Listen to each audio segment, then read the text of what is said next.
Students, welcome to the online platform of commerce online classes. तो जैसे कि आप जानते हैं कि हम लोग जो है आपका चैप्टर 7 यानी त्रिभुज बिहार बोर्ड एनसीईआरटी बुक में हम लोग क्या कर रहे हैं, आपका त्रिभुज कर रहे हैं, जिसमें से हम लोगों ने 7.1, 7.2 और 7.3 प्रश्नावली के 3 क्वेश्चन तक हम लोगों ने खत्म कर दिया था। यानी आज के क्लास में आपको देखना क्या है, तो आज की क्लास में हमको देखना क्या है, आपका 7.3 का क्वेश्चन नंबर 4 और क्वेश्चन नंबर 5 देखना है। और ये जो है हम लोग अगर कर लेते हैं तो आपका 7.3 जो है ना वो खत्म हो जाएगा और तब हम लोग चलेंगे क्या 7.4। तो 7.4 को करने के लिए जो है ना कुछ आपके त्रिभुज के क्या है समसमीकाएं हैं, यानी कुछ आपके इनइक्वालिटीज है, उनको देख लेंगे। और वो अगर आपको समझ में आ जाता है तो आप 7.4 को जो है ना त्रिभुज के आप 7.4 को आराम से आप समझ सकते हैं और उसको कर सकते हैं। ठीक है, इस तरह से हमारा 7 चैप्टर जो है ना खत्म हो जाएगा। तब हम अपना अगले चैप्टर पे चलेंगे, आपका क्या 8 यानी चतुर्भुज को हम लोग देखेंगे। ठीक है, तो चलिए जो है ना आपका जो 4 नंबर क्वेश्चन है ना उसको हम देखते हैं, पढ़ते हैं कि वो क्या कहता है, उसको हम क्या करते हैं, उसका हल करते हैं। ठीक है, तो सबसे पहले आपको बोला क्या है, इसमें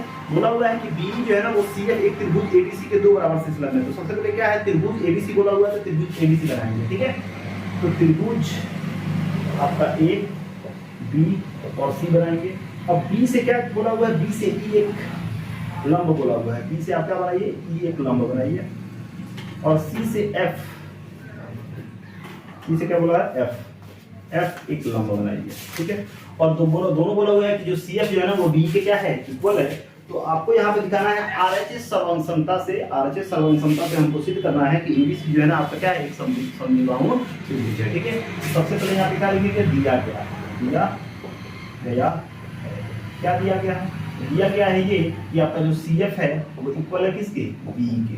ठीक है, त्रिभुज ABC में ना लिखेंगे त्रिभुज ABC में आपका जो B है वो इक्वल है किसके, CF के। तो क्या सिद्ध करना है, तो सिद्ध करना है क्या कि जो आपका त्रिभुज ABC एक समद्विबाहु त्रिभुज है। क्या है समद्विबाहु त्रिभुज, मतलब क्या दो भुजा बराबर है। AB जो है ना हमको सिद्ध करना है किसके इक्वल है, इसी के इक्वल है। ठीक है, अब यहाँ पे जाएंगे कि प्रमाण। ठीक है, तो इसके लिए हम कौन सा त्रिभुज लेंगे, एक लेंगे BCF। क्या लेंगे, BCF लेंगे और क्या लेंगे, BCE लेंगे। ठीक है, तो त्रिभुज BCF तथा त्रिभुज BC और E में। ठीक है, यही ये त्रिभुज केवल ये, क्योंकि ये मिल जाएगा हमको क्या, यहाँ तक तो इसके अनुसार ये मिल जाएगा क्या, आपका प्रधान मिल जाएगा। ठीक है, चलिए कि अगर ये लेते तो यहाँ पे 2 एंगल आ जाता। ठीक है, एक तो यहाँ पे एंगल A आ जाता, मतलब अगर हम ABE लेते और ACF लेते तो एक तो एंगल FE यहाँ पे एंगल A आ जाएगा। तो 2 एंगल का बात करें, हमको दिखाना है क्या, RHS से दिखाना है। क्या दिखाना है, RHS मतलब एक एंगल चाहिए आपको 190 डिग्री एक चाहिए, एक हमको हाइपोटेन्यूज यानी कर्ण चाहिए, और एक हमको क्या चाहिए, साइड चाहिए यानी भुजा चाहिए। इसलिए ये ABE में ना जाके और FCE में हम ना जाके आपका BCEF लिए हैं और BEC लिए हैं। ठीक है, इसमें एक साइड मिल जाएगा, कॉमन आ जाएगा ये। ठीक है, और ये जो BE जो है ना वो CF के इक्वल हो जाएगा। ठीक है, और 90 डिग्री हो जाएगा, तो RHS सर्वसमता हो जाएगा। ये मतलब क्या, ये हो जाएंगे, क्योंकि इस तरह से हमको सिद्ध करना है, इसीलिए हमने ये 2 चीज लिखा हुआ। ठीक है, तो हम क्या लिखेंगे, आपका लिखेंगे कि जो B है वो इक्वल है किसके, CM के मध्य से दिया गया है। अब एंगल F इक्वल है किसके, एंगल E के क्या, प्रत्येक कोण 90 डिग्री। ठीक है, और आपका जो BC है दोनों में क्या आ गया, फिक्स्ड आ गया यानी कॉमन आ गया। ठीक है, कोई दिक्कत नहीं है, समझ आ रहा कि नहीं आ रहा। तो यहाँ पे क्या लिख सकते हैं, जो आपका BC है वो इक्वल हो जाएगा किसके, BC के अपने से है, हो जाएगा, घनिष्ठ हो जाएगा, क्या हो जाएगा, कोई दिक्कत है तो बताइए, समझ में आया। ठीक है, तो इस तरह से हमारा क्या हो गया, ये दोनों त्रिभुज क्या हो गए, सर्वसम हो गए। इसीलिए त्रिभुज BCF सर्वांगसम है, त्रिभुज BCE कैसे, राइट, यस राइट, 90 राइट, कोई दिक्कत नहीं, समझ आ रहा ना, ये आपका हाइपोटेन्यूज हो गया और ये आपका कौन हो गया, आपका साइड, राइट, ये सब क्या हो गया, साइड, कोई दिक्कत नहीं है। तो आपका B कौन हो गया, ये हो गया राइट, इसी हो गया आपका हाइपोटेन्यूज। ठीक है, और ये क्या हो गया, आपका साइड हो गया, क्या हो गया, आपका साइड हो गया, कौन, आपका C। इधर गया, BC तो ये आ गया, B किधर है, B ये आ गया और ये 90 डिग्री आ गया। ये हो गया राइट और ये हो गया हाइपोटेन्यूस और ये हो गया साइड, यानी आपका ये हो गया राइट, ये हो गया साइड, क्या हो गया आपका राइट। ठीक है, इस तरह से ये क्या हो गया आपका आर के समानांतर से इक्वल हो गया, कोई दिक्कत है तो बताइए। ठीक है, तो इस तरह से इस त्रिभुज में, इस त्रिभुज का यानी PCF त्रिभुज का एंगल B, ठीक है, और आपका EBC यानी BEC का एंगल C, ये दोनों इक्वल होंगे कि नहीं होंगे? कैसे? CPC से इक्वल होंगे कि नहीं होंगे बताइए। तो यहाँ पर लिख सकते हैं एंगल B जो होगा तो एंगल C से इक्वल होगा कि नहीं होगा? कैसे? CP से, है कि नहीं है? CP से, ठीक है। क्या कहते हैं? Congruent corresponding part of congruent triangles are equal, यानी किसी त्रिभुज के संगत भुजा, किसी सर्वांशक त्रिभुज के संगत भुजाएं क्या होती है? किसी सर्वांशक त्रिभुज के संगत भाग क्या होते हैं? बराबर। उसी के सामने कौन सा भुजा आता है? AB आता है कि नहीं आता? और इसी के सामने क्या आता है? AC आता है कि नहीं आता? हम लिख सकते हैं AB जो होगा ना वो इक्वल होगा किसके? AC के। और कैसे? तो लिखते हैं बराबर कोण के सम्मुख भुजा क्या होती है? बराबर होती है। ठीक है, बराबर कोण के सम्मुख भुजाएं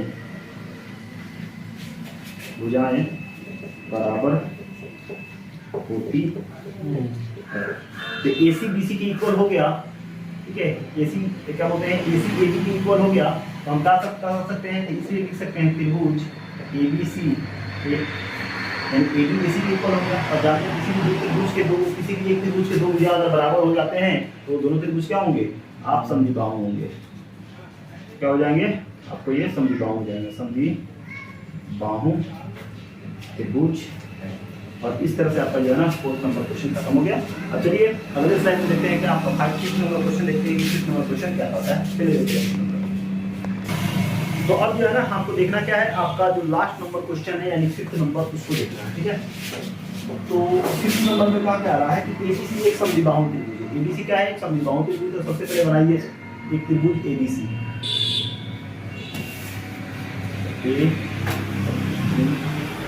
समद्विबाहु का मतलब क्या होता है? दो भुजा क्या है? बराबर।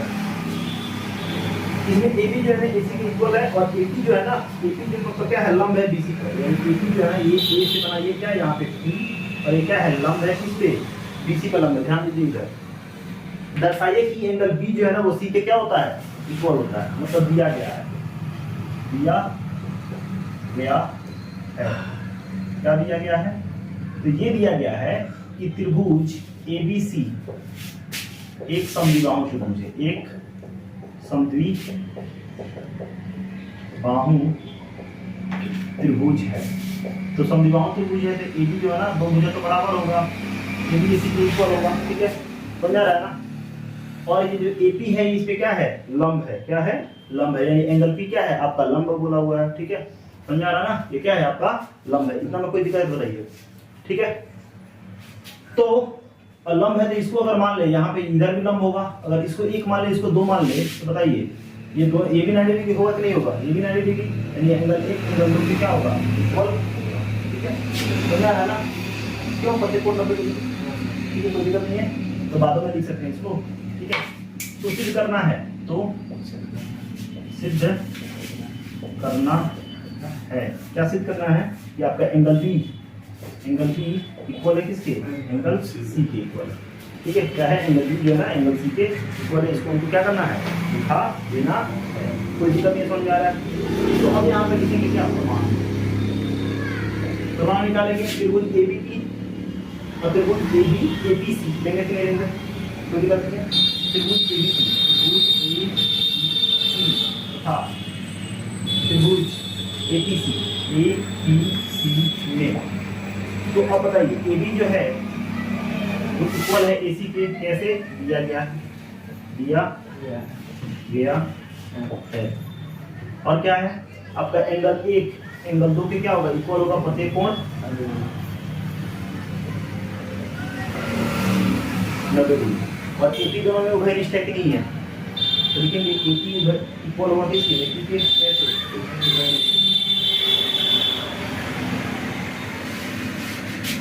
ठीक है।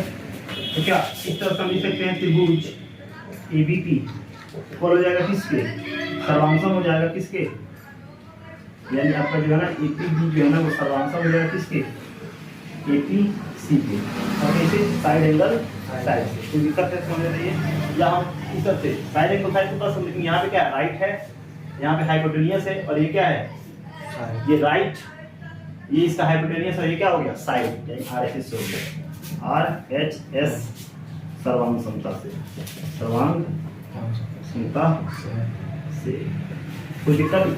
तो RHS से इक्वल होगा कि नहीं हो गया। तो इस तरह से बताइए, हम किस तरह से लिख सकते हैं, एंगल B जो होगा वो इक्वल होगा किसके, एंगल C के, और कैसे, C की से, ये हो गया क्या आपका रूट हो गया। या इस तरह से आप एक और काम कर सकते हैं, क्या काम कर सकते हैं, आप ये काम कर सकते हैं, क्या बताइए, समद्विबाहु त्रिभुज है कि नहीं है, तो AB इक्वल है किसकी, AC के, तो AB के सामने वाला कौन है, एंगल C, और AC के सामने वाला कौन है, एंगल B।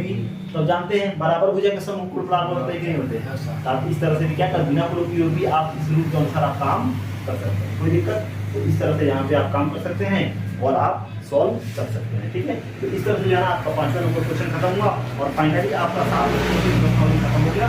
अब अगली क्लास में जो है ना हम जानेंगे क्या, आपका 7.4 और त्रिभुज की असममिताएं जानना है, यानी इनइक्वालिटी जानना है, इनको जान लेंगे। आपका 7.4 में कितना क्वेश्चन है, तो 7.4 में आपका क्वेश्चन है, 6 क्वेश्चन है, और खत्म कर लेंगे, हमारा 7 खत्म हो जाएगा, तब चलेंगे आपका 8 सबसे बढ़िया चैप्टर है, 8 चैप्टर क्वाड्रिलेटरल यानी चतुर्भुज, इसको देखिए, ठीक है। फिर मिलते हैं अगले क्लास में, अगले वीडियो में शाम। Thank you.